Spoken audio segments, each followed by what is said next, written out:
Well, here we are. It is Friday. What's today? The 26th of June. And as you can see, I'm in New Hampshire. We're not at home in Massachusetts right now. We're getting some things squared away, and sort of enjoying a little bit of time off up here. If you've got an inquiry in and you haven't heard from me, that's why I'm away, and we'll be getting back to them on Monday. So, anyway, there's a few things I want to talk about this week because I watched a lot of auctions happen this week, and I noticed something really interesting.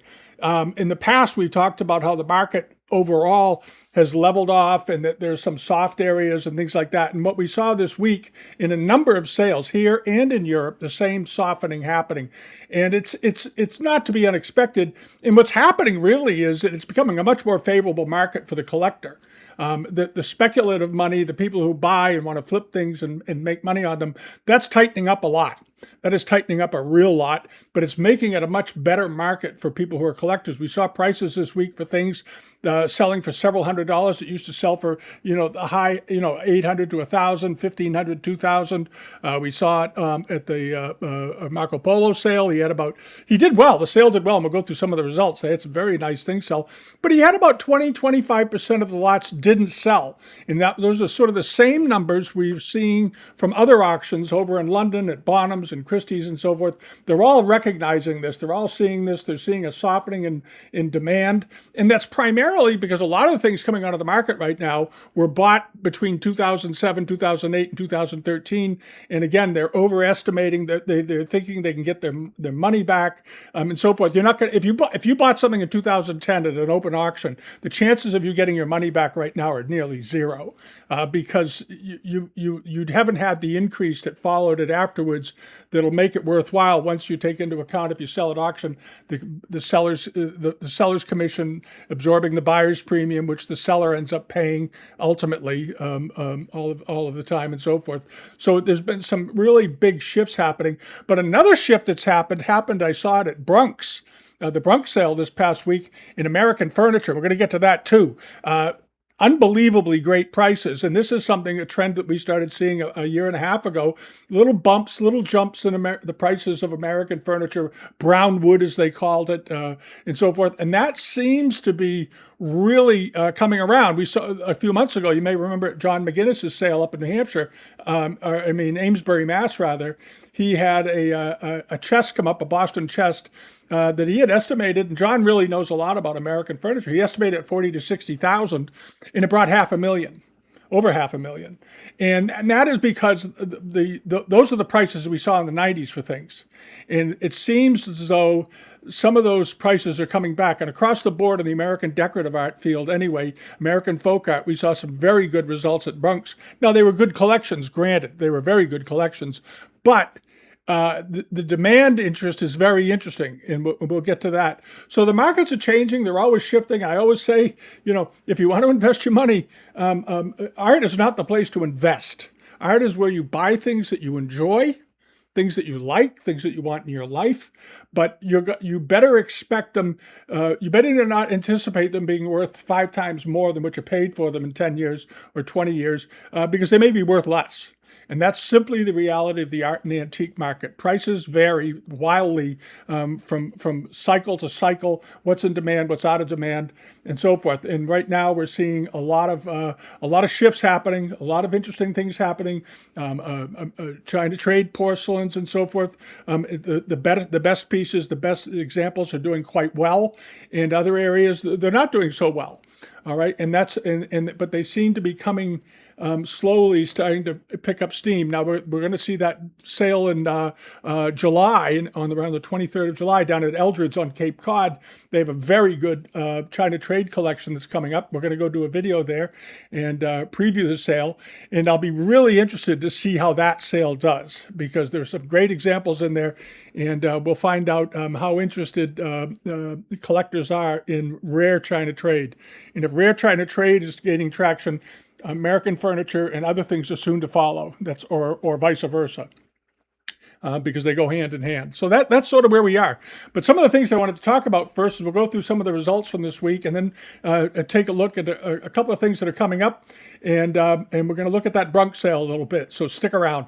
All right. The first thing I want to talk about was this. This was a very nice. We talked about it last week. Was this very nice transitional bowl that was coming up, and this was at Topwell's. Had this. They had estimated at $1,000 to $2,000. We thought it was awfully nice. I thought it was probably transitional. They listed it as Kangxi. It's a little bit. They're thinking it was a little bit later. It's not a big difference.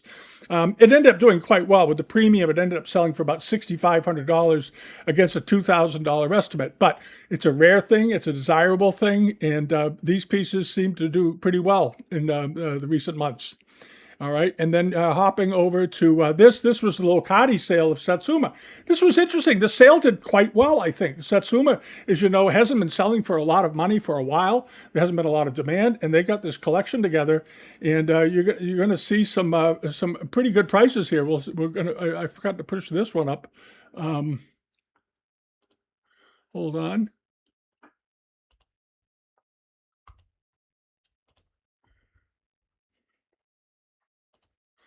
This was in the Locati sale, the Yabu Maizan large Satsuma covered vase. And look at the price, $46,000 plus premium, so around $55,000. It had a $3,000 to $5,000 estimate. We pointed this out in the preview for this sale because we thought it was awfully nice, and we thought it should do well. But I didn't expect it to bring that much. But that again shows you that things are changing for some of the Japanese arts. Now, there's some interest in this stuff because it's been long overlooked. It's been overlooked for the last 20 years. If you've collected during that time, you know what a party it's been because you've been able to buy things at great prices. Now it seems like there's a little bit of a shift happening. And here you are. This piece sold for we'll call it 57,000, including the premium, 58,000. And then you had this very nice bowl estimated at $400 to $500, which I didn't think was unreasonable. It was a Ryu Kuzan example. Nice looking bowl, $400 to $500 estimate, which would sort of be expected these days, given the past anyway, the recent past. Well, it didn't. It went for $1,300 plus the premium, or around what does that come up, about $1,700 or so. So that was a very good result. And then hopping along over to this was a box I pointed out in the preview just because I liked it so much. And it wasn't marked by anybody in particular. It had no signature on it, but it was awfully well done. And it ended up going for around $1,150, including the buyer's premium, almost doubling its high estimate. I thought it was a very nice piece. And then there was the Yabu Maizan piece that was estimated at $1,500 to $2,500. It didn't blow the estimate out, but it went over the high estimate anyway. It came in at 23 plus premium, around $3,000 roughly, $3,100. A good result though. This was a nice example, but it was very, very small as I recall. It was 2.5 inches in height. This is a tiny, tiny little piece. Tiny, very fine, and by a very desirable potter, obviously, but still a good result. And then this was a piece of Amari. This was over at Druid's. Now, this was a very large Amari charger, Japanese Amari. It was around 22 inches in diameter, roughly 23 inches. I think they gave 58 centimeters. So that would have been 23 inches and a little bit of change, a little over that. Ended up going for $1,981 US plus premium, or around that would bring it in at about $2,600. And it was just 8 or 9 years ago, these Amari chargers, or 6 years ago, you could have picked these up for well under $1,000 at auctions. People just weren't buying them. Now people are buying them. Okay, so there is a shift. And then we get over to the sale in Italy at Marco Polo, and they had this. This was that wonderful dinner service that we were sort of ranted on about. I thought it was awfully beautiful, and they had estimated it at 15 to 25,000 euros. I had somebody email me. He didn't think it would bring that. He said, I'll be surprised if it brings 15. Well, this is just give you some idea that somebody obviously went through it and they maybe did the breakup value of it. I don't know how they calculated what they were going to pay for it. Because this had a lot of 209 pieces in the set, and it ended up going for $159,000 US plus the premium, which is another 30%. So you're up around about $200,000 for this dinner service. It was a beautiful service, spectacular quality, very nice details. It had everything you'd want in a great dinner service if you were somebody that would entertain with this sort of thing. I hope whoever bought it uses it. This would be a great thing to have at a dinner party. My God, it would be elegant. And wonderful example. So we had that result. And as I said, he did have some things that didn't sell at all, but that's sort of the way the market is. I went through and calculated out what the buy-in rate was for the sale. It was just about 25%, which isn't disastrous by any stretch. But these pair of vases, they were estimated at 6,000 to 10,000, probably Jiaxing period. They were not marked, but they were fairly large, and they ended up bringing around $25,000, including buyer's premium. All right, and there they are. They were very, very nice, beautiful detail. Like I said, $25,000 against a $6,000 to $10,000 estimate. Now, he doesn't go heavy on estimates. I will be fair about that.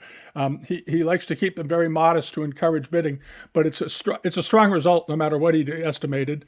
And the same thing for this pair of Guangzhou period jars. These were quite large, black glazed with underglazed blue roundels of dragons on them. Absolutely, I loved these. I thought they were my favorite things in the sale, actually. And there was a lot of interest in them. They ended up selling for $40,000 US plus premium, around $52,000 for the pair, against a $10,000 to $15,000 estimate, which I didn't think at the time was unreasonable at all. I said so. I said, if you can pick them up for that, they're a bargain. And whoever bought them got a great value. These are wonderful looking porcelains, but really interesting, good things do very, very well. That's sort of the trend we're seeing. And then there was the Anhui decorated aubergine glazed dragon dish from the Kangxi period, $1,000 to $1,500 estimate, ended up going for $6,258 plus premium, or around $8,000, we'll call it, somewhere around there. And these were very nice. And this particular type of plate, there was some research done prior to this sale, and there's been other examples of this. When they did the digging on this plate, they found that other plates of this type have turned up in the market before, and there's a belief among a lot of scholars that this plate had actually belonged to an imperial dinner service for the Kangxi emperor. So that may have driven the price. It had a little bit of wear to the surface, but it was a rare bird, and it did pretty well. It did very well, I think. All right, and then there was this. This turned up at Bonham's, and remember we covered one of these. This is an order of Cincinnati dish that were made for the American market, obviously, George Washington, notably, one of the founders of the Order of Cincinnati. This plate came up, and you may remember just a month and a half ago, a month ago, one was sold at Grogan and Company in Boston, and it ended up going for with the buyer's premium, ended up going for about $130,000 or so. And I was very curious to see how much this would bring, because this pattern hardly ever turns up on the market. If you go looking up auction results for an Order of Cincinnati dishes, you'll see they're pretty sparse. They don't turn up a lot. This was about a 10-inch platter, and it didn't do as well as the Grogan dish did, but it did pretty well. This was at Bonham's. It wasn't on a Chinese porcelain sale, though. It was in a sale of George Washington memorabilia and documents and so forth. But it was done at this was Bonham's, right? Bonham's in New York had it, and it was the only piece of porcelain in the whole sale, and it ended up going for about $90,000 with the buyer's premium. All right. So that was sort of an interesting thing. It's funny how things turn up. In the auction business, in the antique business, any dealer that's been doing this for a long time will tell you, if a really interesting piece pops up on the market, for some reason they come in groups. Suddenly there's another one that pops up on the market right after. It's just a strange thing that happens. I remember years ago there was a famous table that belonged to a collector from New Hampshire. He was the owner. He had been the owner of Congolium. His name was Eddie Nicholson. He had he sold or bought I think he sold it at auction. It was a pie crust top tilt table of some type, American, and it brought a huge price, $2 million something. I think $1.8 million to $2 million or something. They always said this is the only one. It's a very rare bird, so on and so forth. within a year of that sale, I think 3 or 4 more of them came onto the market. I remember Marguerite Reardon, who was a famous, well-respected dealer at the time, had one on the back cover of Antiques magazine about a month after the one that Nicholson had sold. So things do turn up. There was for years a triple top Newport games table that was in the Metropolitan Museum that was thought to be the only known example. And my business partner and I actually came across another one that we didn't end up doing the deal with it. Another dealer ended up doing it with Lee Keno down in New York ended up with the table. But it was a wonderful thing to see. I was very glad to see it. It was an interesting thing. And for years they said this was the only one. Well, it turns out this one, the family that owned it, one of the heirs that had it, had come from a Newport family, and they think it was probably the mate to the one that was in the Metropolitan. So you never know how things turn up. It's a very interesting phenomenon. And then there were these. These were at Material Culture. I think somebody got a fantastic buy on these. If you look these little ivory quails up, quail and millet, because they have little millet seeds in front of them. Down in the front, you can find these similar examples of sold. They're always listed as 18th century. They're believed to be been Qianlong period, and they always bring somewhere between $2,500 and $3,500 each. And this is a pair of them. And I was thinking, these should do very, very well. In the end, they didn't sell for a lot. They sold for $1,100 plus the premium. Now, there are people who will not, for they believe ethical reasons, buy ivory, anything made from ivory, and these were clearly made of ivory. But still, I was shocked by that price. I think that was sort of a bargain price for somebody. They brought the estimate. The estimated Material Culture estimated them properly, 1,000 to 2,000. And they ended up going for about $1,400 or $1,500 with the premium. But I was really thinking these should bring $5,000 to $7,000. And they didn't. So again, it's an interesting market. It's a strange market. And then there was the cups. These were wonderful. We talked about these Falansai cups that came up. These were also at Material Culture. They had a very low estimate, $2,000 to $4,000. And they ended up going for about $32,000 with the premium. Because, these are Republic period cups and done in these very interesting sort of display presentation cases. And lately, we've seen Republic cups and Republic bowls turn up in auctions. And if they have their original cases, for some reason, they bring a lot more money. People get very excited when they have the original all of the packaging that came with them. And this was a nice set of 12 of these cups. They all look to be in very nice shape. And there was a lot of interest in them. They had, as you look here on Live Auctioneers alone, they had 97 watchers. And when you have 97 watchers on something, it's probably going to do pretty well. And this was one of those cases. But it was a very nice set of cups, and congrats to Material Culture. You found a good buyer. And then hopping over to this was down over at Druid's also. Another one of these big late 17th century blue and white jars, the one with the phoenix. It's a fairly well-known pattern that you do see on these early Arita wares with the phoenix positioned in this manner, in the ascending, and these giant lappets on the shoulder, and then these repeat panels around the top, and so forth. A very, very attractive jar, beautiful porcelain, and it was 49 centimeters high, so it was a pretty big example. It was around roughly that works out to about 20 inches tall, so it's a pretty good sized pot, and ended up going for $5,200 plus the premium, so around $6,500. Oh no, excuse me, $6,800 or so for that. Again, a good result against a 3,000 to 5,000 pound estimate. So in the end, it brought in the upper end of its top estimate and then a little bit more. And then over to this was the Freeman sale. We'll go through it. There was the panel with the kingfisher feather work on it. I thought it was wonderful. It was estimated at $2,000 to $4,000, ended up going for $6,500 plus premium, or around, what does that work out to? About $8,000 roughly. But it was very, very fine panel, beautiful condition, beautiful colors. It was so striking. And the frame on it was really wonderful, really, really wonderful. It looked like it was made of zeton. I'm not sure if it was, but that's what the wood looks a lot like. But the detail work was all very good on it. And it was in very good condition for kingfisher, because kingfisher feathers have such a huge propensity to peeling and breaking. They're extremely fragile. And you've seen it with the hairpins. They always have pieces missing out of them that have kingfisher bits in them. And this one, looked to be in remarkable condition. Obviously, it's old. You can see the wear on the wood, but at least the decorative elements were left intact, pretty much. And then there was this very nice painting that they had attributed to, well, after, in the manner of, or in the style of, Zhao Menfu, who was a Ming painter, very famous Ming painter. And apparently people liked it a lot. And I got a feeling, I don't think it was by Zhao Mengfu, but I think it was older than perhaps 19th century. I think they had tentatively dated it as being 19th century. And that may have been just being conservative on their part. I suspect it was an earlier example, maybe 17th or 18th century. And it ended up doing very well. It ended up bringing about $9,100, well over its high estimate of $2,000. So it was quite an attractive piece of art. And then the big bronze did very well. This was a big Japanese patented bronze Kuro incense burner, but it was quite tall. It was 20 inches tall.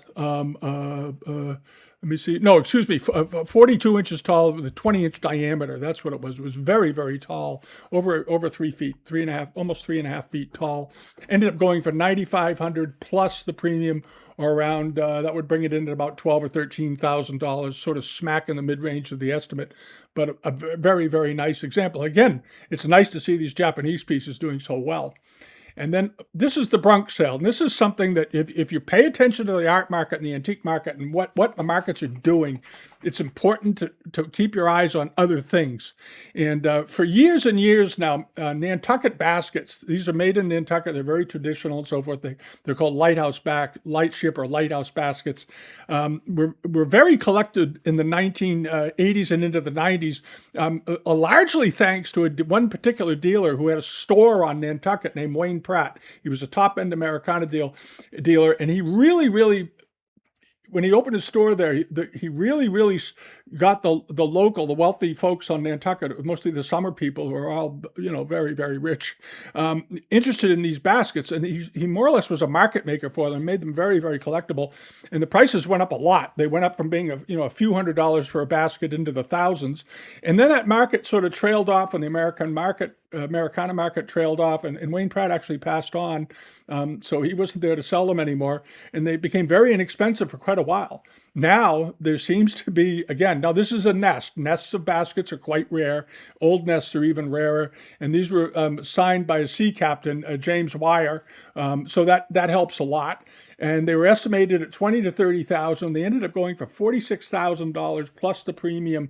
So that brings them in at almost $60,000, $58,000 or so for a set of baskets. And that's something you haven't seen in a while. And they had another set of baskets in the sale that did very well also. They brought about $33,000.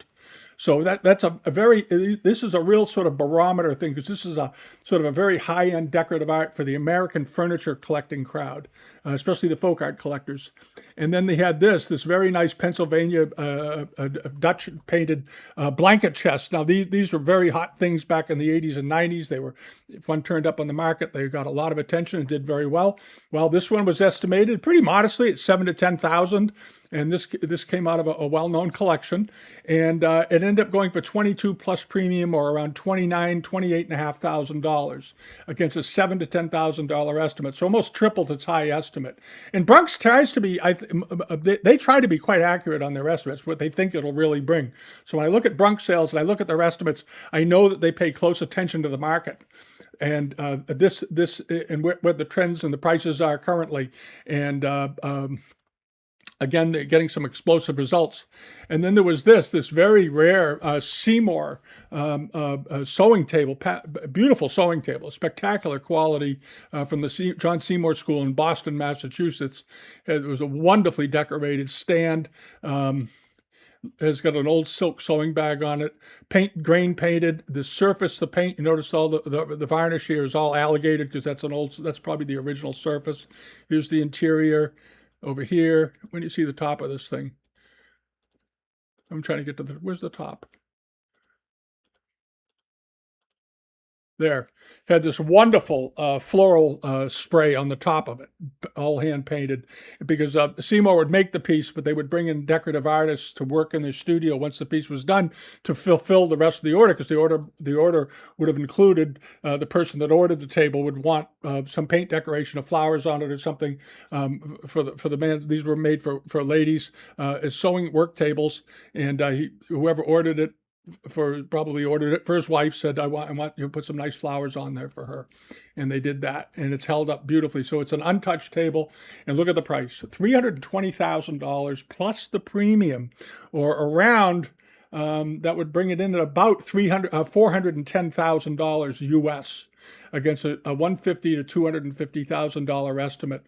So it went 70-80% over the high estimate. Like I said, they pay close attention to estimates and prices and values in the American furniture market, because that's a big part of their knowledge base is American furniture. And you got a great result. You got a great result. And over to that little New Hampshire table. We talked about this table in particular when the auction preview first came up, because I liked it so much. That was a wonderful looking New Hampshire table where I am right now. Nice serpentine front, good overhang on the top, long, very tapered, spindly leg. Notice how fine the leg finishes at the bottom. Really, really, really narrowed down to almost a pinpoint. Estimated at $5,000 to $7,000, which I thought was very, very reasonable. Ended up going for $12,000 plus 30%. So around that works out to about $14,500, $15,000 for this little paint decorated New Hampshire table. Again, very surprising figures. And then there was this a block front secretary. It was sold originally by Israel Sack and Company in New York. I think this might have been, if there was a bargain of the day, this was probably the bargain of the day. Spectacular broken arch pediment secretary. Ended up going for $38,000 plus premium, or around $50,000 roughly, about $49,000 roughly. But again, big shifts in the market, big shift in the market. And then you had this very fine Philadelphia Chippendale mahogany table, beautiful example, game table with a flip top on it, nicely reeded legs, beautiful compressed ball feet. Notice the ball feet; they're very compressed, and the cabinet makers would compress the ball under the foot of the claw to sort of imply the weight and the importance of a piece of furniture. You saw it particularly on big chests; you'd often see the ball very compressed and wide, like it was being squished, and they did the same sort of work here. Very, very nicely done all the way up. Nice acanthus leaves on here, gadrooned edge across the front, nice rounded turrets, beautifully made table, spectacular quality, Philadelphia furniture, top of the line, and a drawer in it too. $20,000 to $30,000 estimate, ended up going for about $48,000 or so with the buyer's premium. Very successful sale. And then they had this was on another sale they had one collection they sold one day, and the next day they sold the sale we looked at. That was the most recent day. This is the day before. They had this very attractive sponge decorated blanket chest painted Wheatcraft, Walters, Benesic, and McGee Lipman. Nice looking chest, very traditional American folk art, beautifully done. Old surface, original surfaces are still important on these pieces. Estimated at $15,000 to $25,000, ended up going for a little over $42,000 with the buyer's premium. Now, you may remember a few months ago we saw some blanket chests that also did very well, and that was something we talked about back then, how things seem to be gaining interest in the American furniture market once again. Here's another indicator. Now, whether it holds up or not, I have no idea. You won't know until it happens. But again, strong indicator. This was another one here, this document chest here from North Carolina, what they call old blue paint.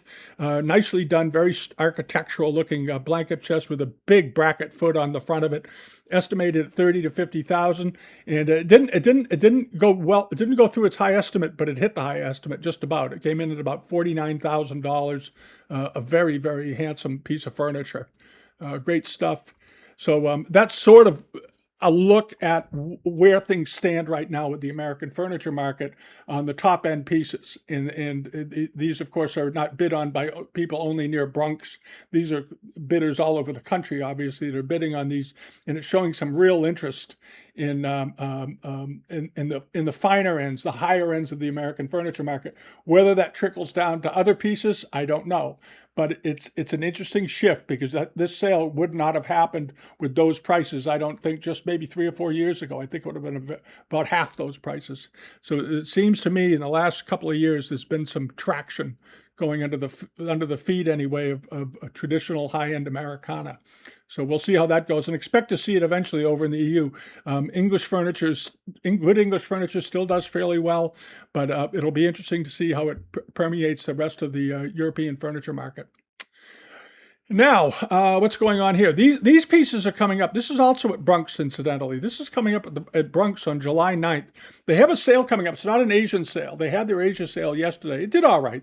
You can go look at it. I didn't see anything in that really stuck out to me too much, but they have this sale coming up on the 9th of July, and it's a general collection sale from a gentleman, but there's very interesting pieces in here. And this is one of them. It's a very handsome set, 4-frame Chinese silk paintings. Very nice quality. It certainly appears to be an early 19th century set.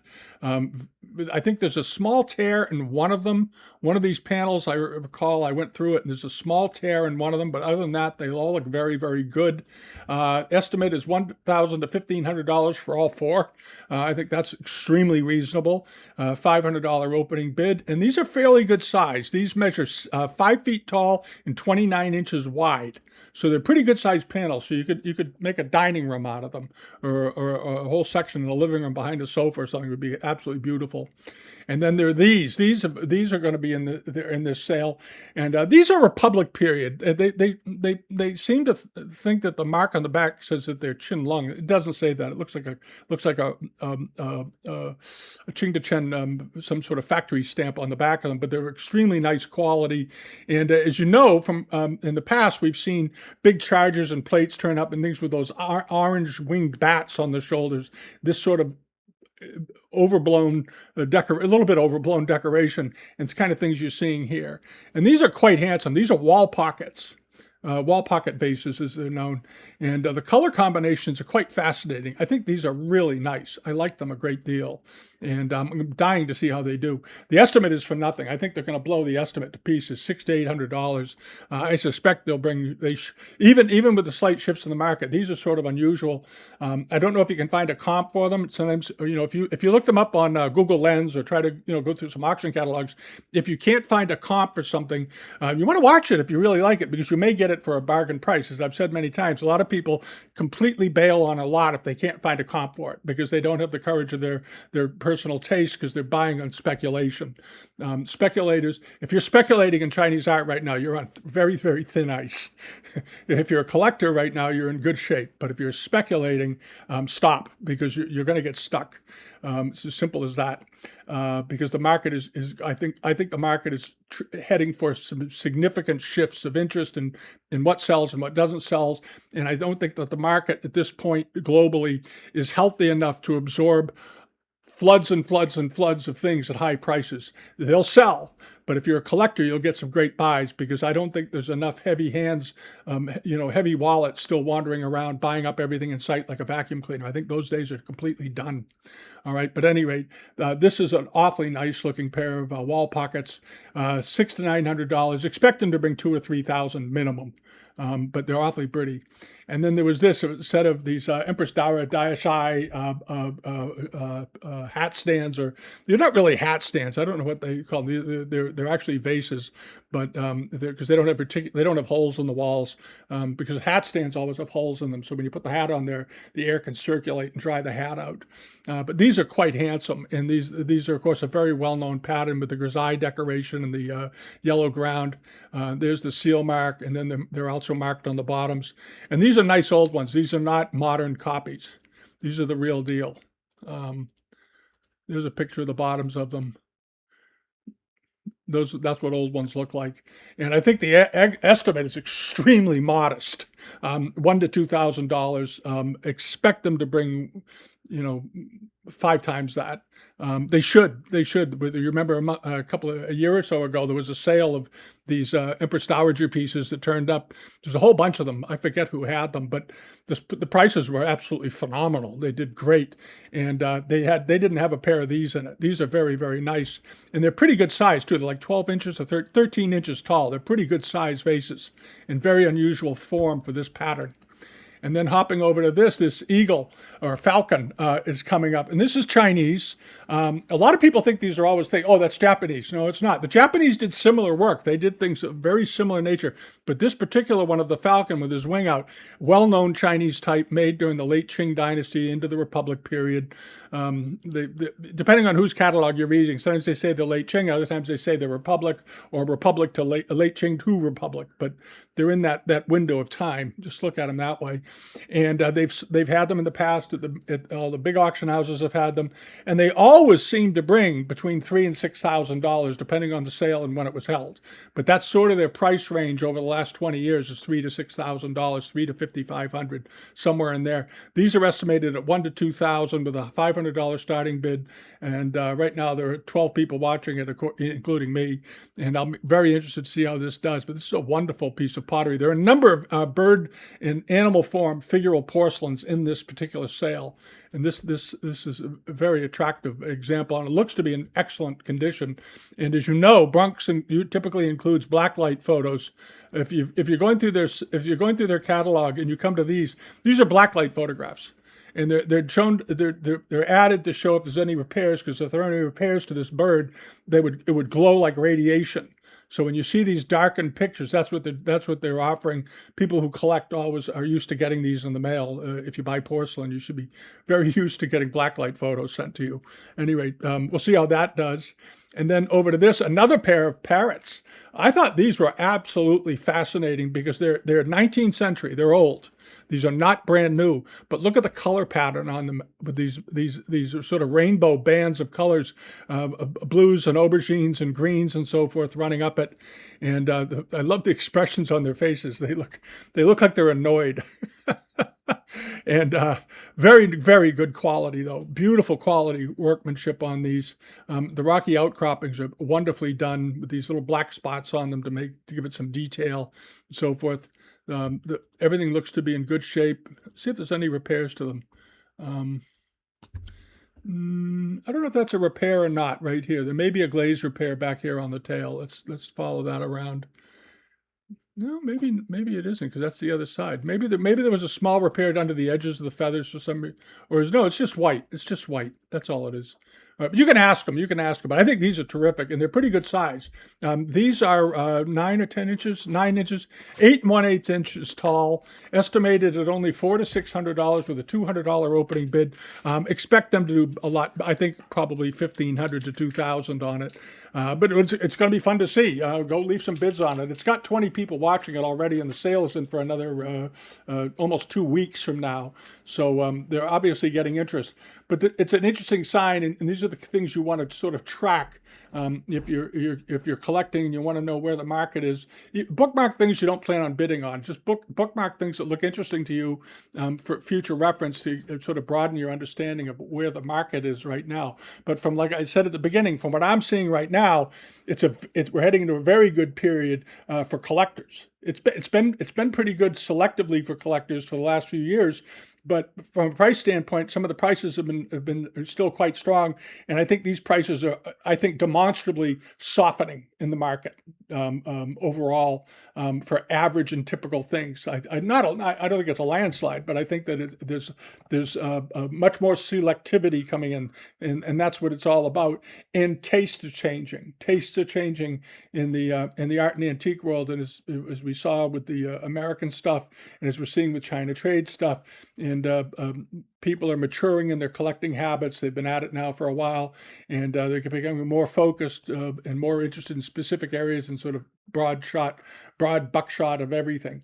So it'll be an interesting thing to watch going forward, and that's where we are right now. So have a great week. That's about it for the week. There's not a lot of new auctions have turned up in the last couple of days. As I said last week, you had a slew of auctions this week, as you all know, and now it's going to be quiet for a little bit, and then they'll come back. There'll be some July sales.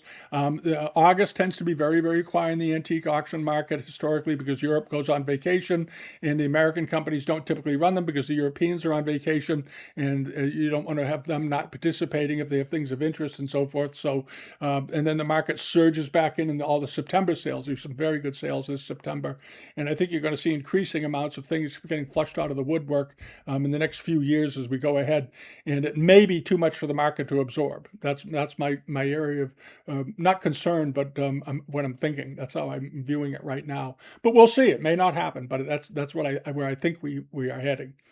So anyway, there we are. Have a great weekend. Thanks for watching. Subscribe here if you haven't so far. Join us over on Patreon and whatnot. And we'll be back home in a couple of days. Alrighty. Bye-bye.